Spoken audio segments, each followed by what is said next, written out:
विस्तार हो चुका है। यहाँ पे मंत्रियों ने पद और गोपनीयता की शपथ ली है। अब देखना होगा कि किस तरीके से क्या पोर्टफोलियो किसे मिलता है, और तमाम ऐसे सवाल है जानने की भी कोशिश करेंगे। और इस पर बातचीत के लिए एलीट मेहमानों का पैनल हमारे साथ जुड़ने जा रहा है। घनश्याम सिंह पिनोरिया बीजेपी की प्रवक्ता है, और शहरयार खान माफ कीजिएगा, कांग्रेस के प्रवक्ता है। और आप दोनों का पहले मैं स्वागत करती हूं। फिलहाल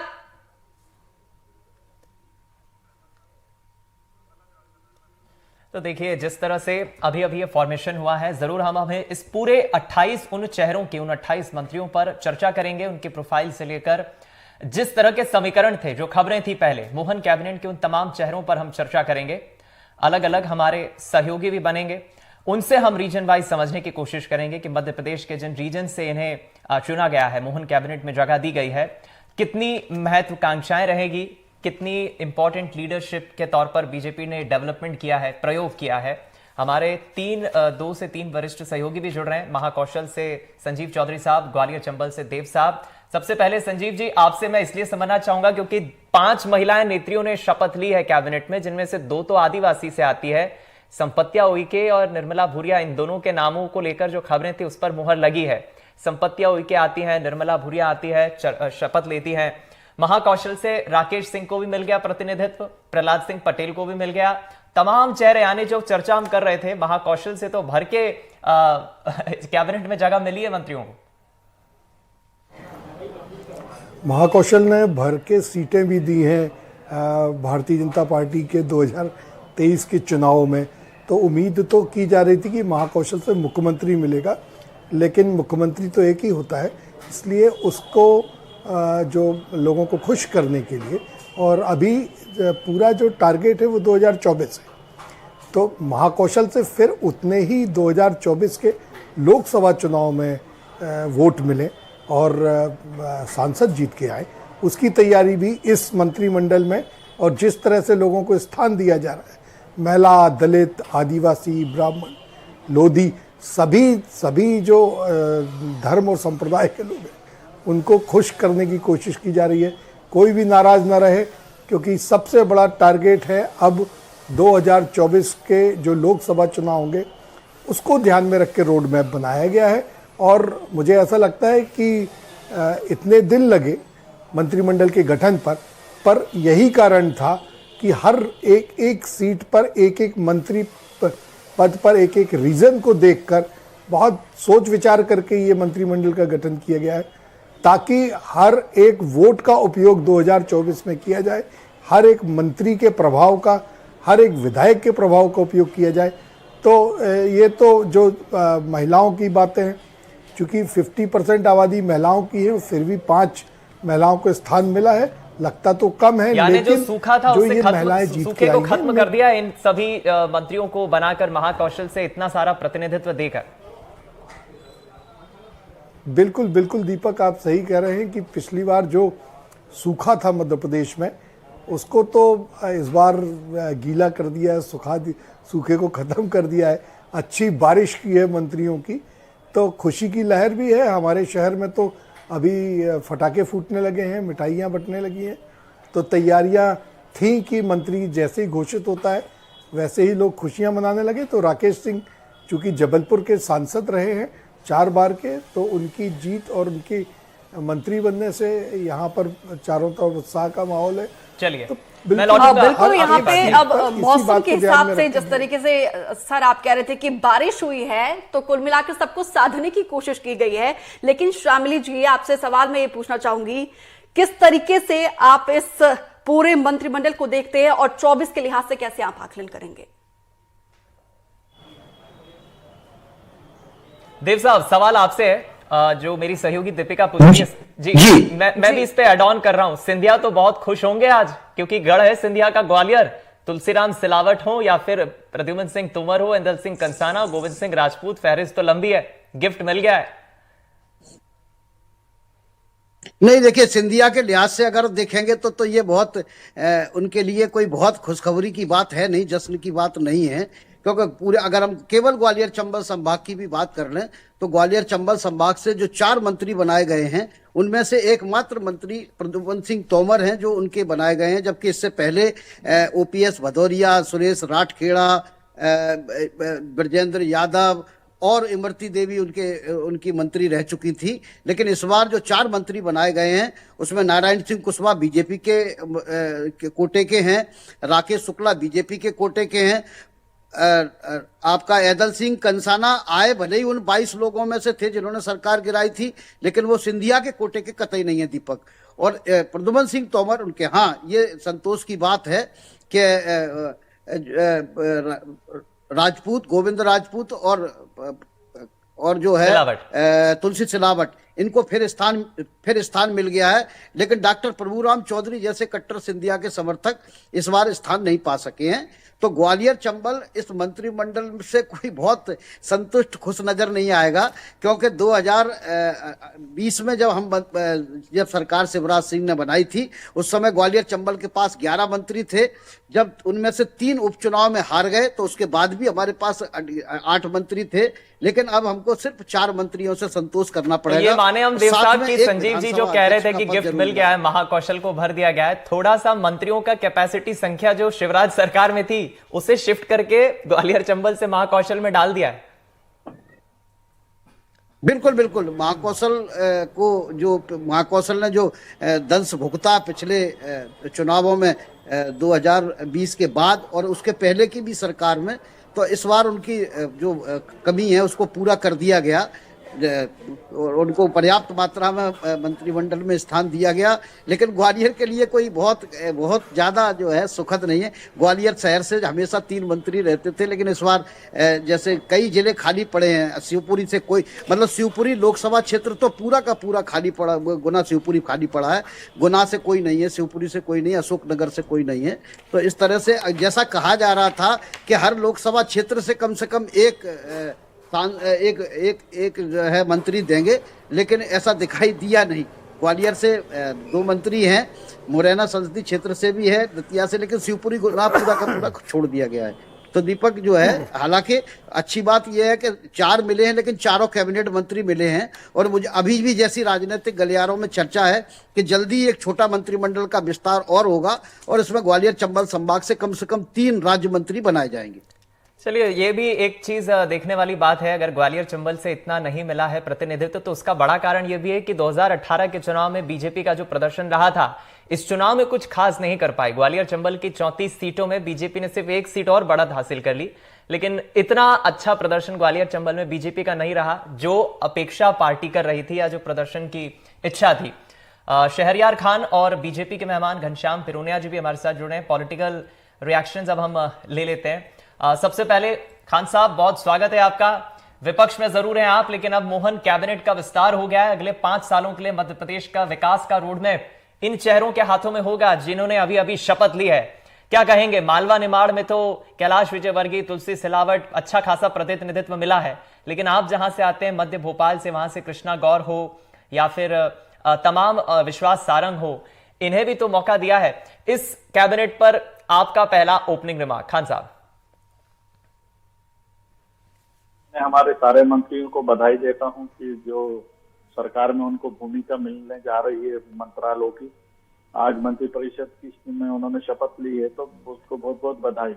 और हम विपक्ष के नाते बिल्कुल आज उनको बधाई देंगे। कल के बाद उनके पास जो पोर्टफोलियो होगा और जो मध्य प्रदेश की जनता से जो उन्होंने वादे करे थे और शिवराज जी के चेहरे पे चुनाव लड़ाकर शिवराज जी ने जो बड़े बड़े वादे करे लाडली बहनों से, अब वो उनके हमारे राज्यपाल महोदय के अभिभाषण में भी वो वादे गायब दिखे हैं। तो हम बिल्कुल सजग विपक्ष की भूमिका के लिए तैयार हैं और जहां भी मध्य प्रदेश की जनता की आवाज और वादे जो पूरे नहीं किए गए, तो हम लोग सड़कों पे और मध्य प्रदेश की जनता की लड़ाई के लिए बिल्कुल तत्पर रहेंगे। और आज के दिन तो मैं उनको पहले बधाई दे रहा हूं और देखेंगे कि अब आने वाले दिनों में वो मध्य प्रदेश जो कि लगभग 19 साल से 20 साल से भाजपा के हाथ में है और बीमारू राज बना हुआ है। मध्य प्रदेश का हर नागरिक, अगर शिवराज सरकार की बात कर लें, तो लगभग 50,000 के अधिक कर्ज में डूबा हुआ है और अब जो नई घोषणाएं की गई हैं, जो लाडलियों से 3,000 का वादा किया गया है, जो 3100 रुपए धान का और गेहूं का 2700 रुपए मूल्य की बात की गई है, वो कब मिलेगा? 450 रुपए में गैस के सिलेंडर कब मिलेंगे? और इन सब को लागू करने के लिए और कितना कर्ज लिया जाएगा, जबकि मध्य प्रदेश पे ऑलरेडी 4 लाख करोड़ से ऊपर का कर्ज है और हर नागरिक लगभग 55 से 60 हजार के कर्ज में है। तो अब ये देखने वाली बात होगी कि मोहन यादव जी किस तरह से मध्य प्रदेश को जो सौगातें बोली हैं वो देते हैं और मध्य प्रदेश में विकास की बयार को वो कैसे जोते हैं। और हम लोग बिल्कुल सजग पहरी की तरह खड़े होकर उसको देखेंगे, जहां पर भी इनसे चूक होगी उसको उनको बताने और तो बिल्कुल विपक्ष पहले से ही हमलावर है। घनश्याम जी, नई टीम तैयार हो गई है, आपका रिएक्शन? सभी लोगों को बहुत बहुत शुभकामनाएं जी।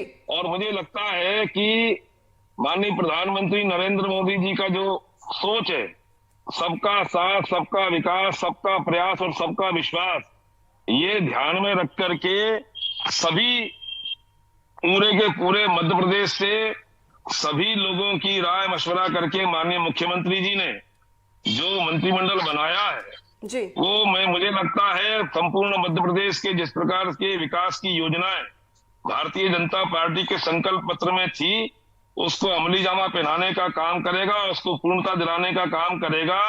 और कांग्रेस का जैसे हमेशा काम रहा है कि उसको हमेशा हर चीज में गलत देखने का जो सोच कांग्रेस का है, मुझे लगता है आगामी 2024 के चुनाव में, और जनता ने जैसे इनको 23 के चुनाव में नकारा है, वैसे ही 2024 के चुनाव में भी नरेंद्र मोदी जी के नेतृत्व में जनता इनको नकारेगी और भारी प्रचंड बहुमत के साथ में लोकसभा में भी और कमल का फूल खिलेगा, इसमें कोई दो राय नहीं है। ठीक है, उसके लिए आपको शुभकामनाएं। लेकिन संजीव जी, जिस तरीके से अभी कांग्रेस के प्रवक्ता कह रहे थे कि चुनौतियों का भरमार है और कर्ज को लेकर उन्होंने स्पेशली फोकस किया है, आपको क्या क्या चैलेंजेस नजर आ रहे हैं अब? क्योंकि अब मंत्रिमंडल तैयार है, टीम पूरी तरीके से तैयार है, क्या क्या चैलेंजेस इस टीम के सामने? देखिए, भारतीय जनता पार्टी की सरकार है, मध्य प्रदेश में भी प्रचंड के साथ में है और केंद्र में भी हमारी है। आप निश्चिंत रहें, कहीं किसी प्रकार की कोई दिक्कत परेशानी हमारे इसमें नहीं है। हम लोग जो जनता का घनश्याम जी, ये सवाल मेरे सहयोगी से था, मैं आपके पास लौटूंगी।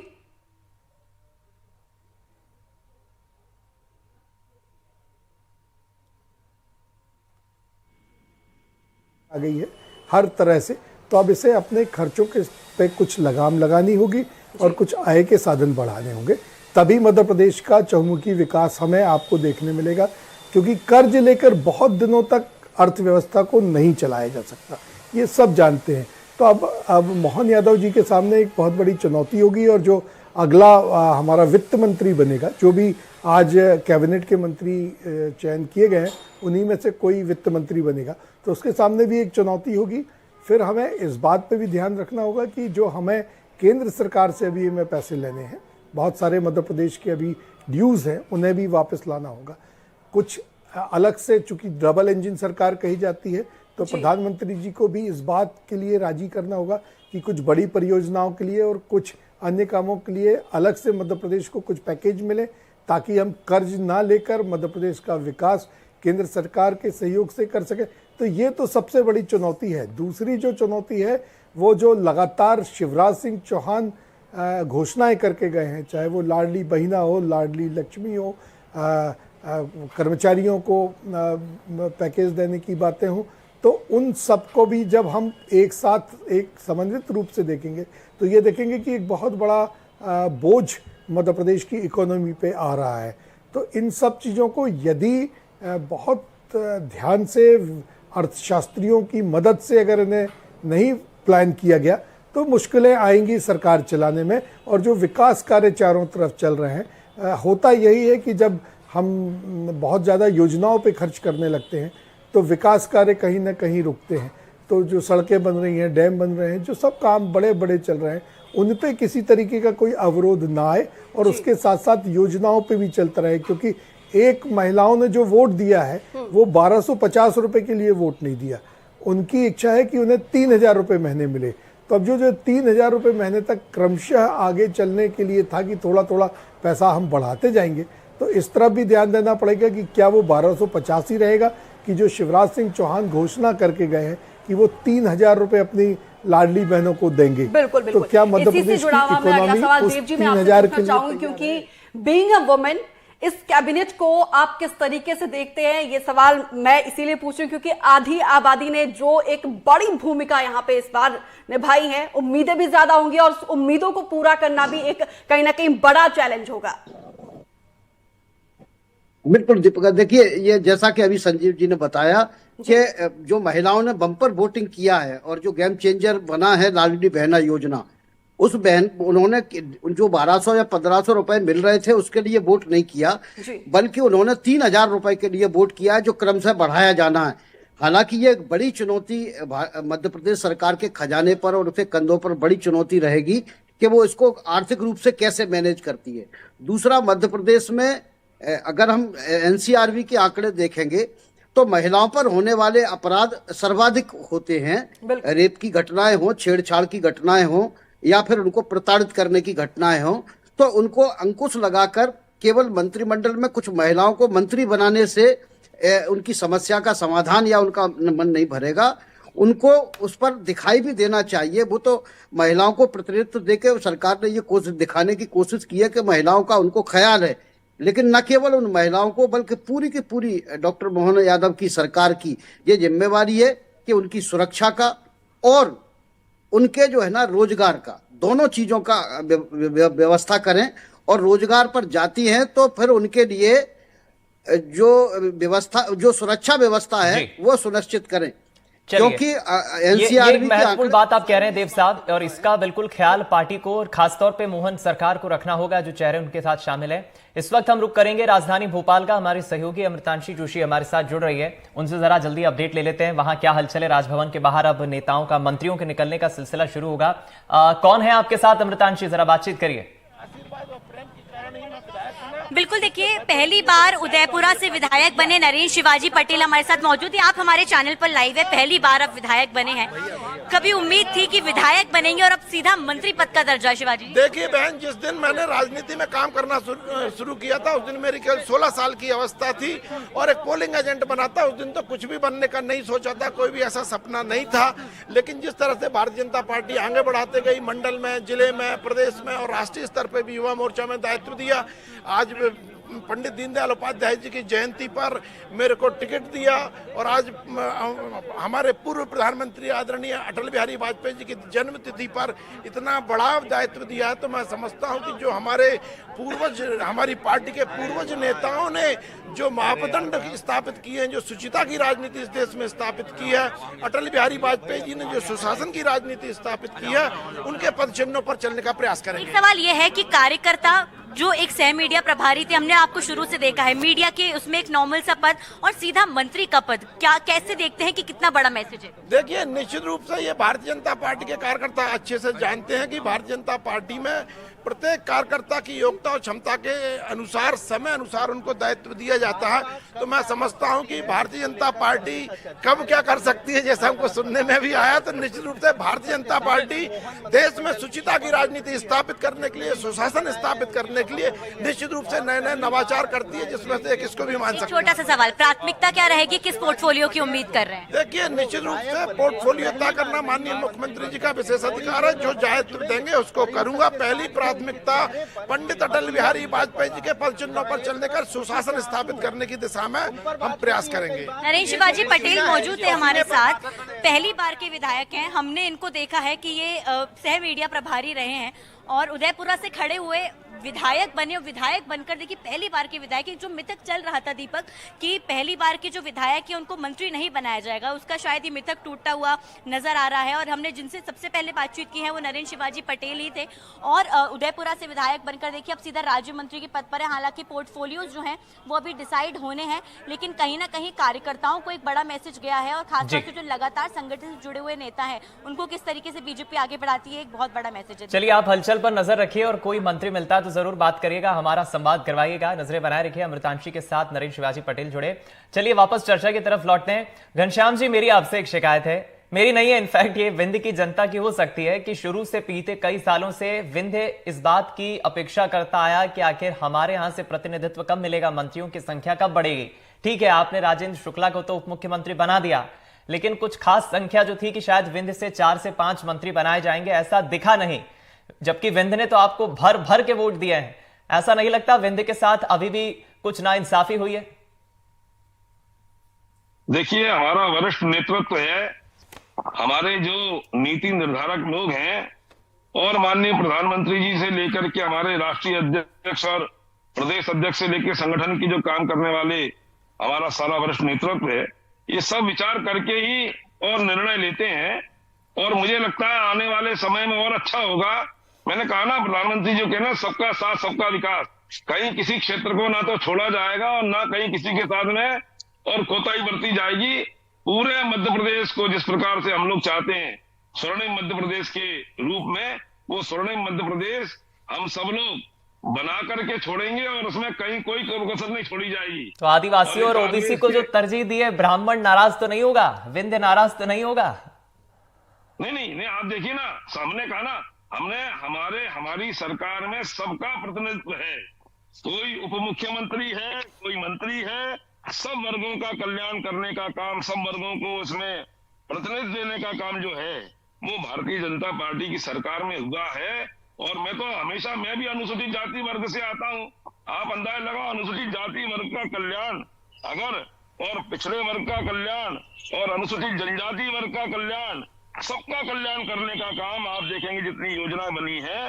अभी भी जब माननीय मुख्यमंत्री शिवराज सिंह जी थे उनके कार्यकाल में भी बनी और डॉक्टर मोहन यादव जी के भी कार्यकाल में जो रहेंगी, मैं समझता हूं किसी भी वर्ग का, किसी भी क्षेत्र का कहीं अनादर नहीं किया जाएगा, किसी को नहीं छोड़ा जाएगा। संपूर्ण मध्य प्रदेश का एक नजर से, एक दृष्टि से और विकास करने का काम रहेगा, इसमें कोई दो राय नहीं रहने वाली। चलिए, यहाँ पे मध्य प्रदेश को आत्मनिर्भर बनाने की कोशिश की जाएगी, लगातार बीजेपी की तरफ से ये कहा जा रहा है, लेकिन इन जो वादे हैं इसको कैसे पूरा करेंगे ये भी खैर आने वाला वक्त ही बताएगा। लेकिन खान साहब, सवाल मेरा आपसे ये है, क्योंकि बीजेपी ने यहाँ पे सबको साधने की कोशिश की है, सबको बैलेंस करने की कोशिश की है, क्या आपको कहीं ये तो नहीं लग रहा कि किसी वर्ग की अनदेखी हुई है या फिर किसी को ज्यादा प्रिविलेज दिया गया है?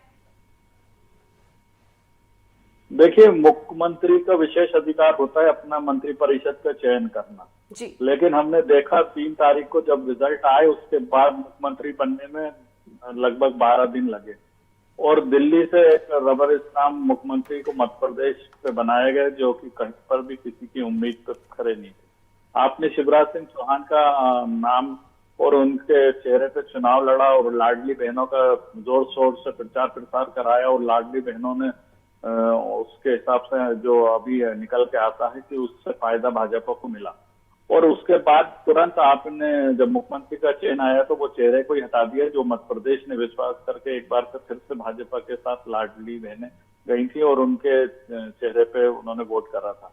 अब क्योंकि उनकी जवाबदेही बनती, अगर उनको बना देते और लाडली बहनों को जो वादे करे थे तो उसके लिए प्रति माह 4,000 करोड़ का नया कर्ज लेना पड़ता, वो सिर्फ लाडली बहना और गैस सिलेंडर के मांग को उनके जो इन्होंने वचन दिया था उसको पूरा करने के लिए।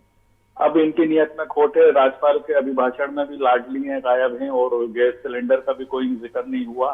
तो इससे साफ जाहिर है कि आपने दिखाया कुछ और बेचा कुछ। और आप जो मंत्री परिषद बनी है 7 दिन में 3 बार अगर मुख्यमंत्री दिल्ली दरबार में हाजिरी देते हैं तो इससे साफ इशारा है कि ये मुख्यमंत्री का विशेषाधिकार का उन्होंने प्रयोग नहीं करा है। ये जो अति विशेष केंद्र का दबाव में ये मंत्रिमंडल का गठन हुआ है, उनके दिए हुए नामों को आपने इसमें शामिल किया है। ठीक है, फिर भी ये आपके आंतरिक मामला है, लेकिन हम तो देखेंगे जो मध्य प्रदेश से आपने वादे करे हैं और जो पिछले 19 साल से जो पूर्व मुख्यमंत्री की घोषणाएं हैं उसका क्या हो रहा है वो देखने वाली बात है। जबकि मध्य प्रदेश का जो कर्ज लेने का दायरा है वो मात्र 15,000 करोड़ का और बचा है, तो ये घोषणाएं कहां से क्या होंगी, मध्य प्रदेश का कौन सा हिस्सा बेचेंगे, मध्य प्रदेश की कौन सी संपत्ति बेचेंगे, अब ये देखने वाली बात है।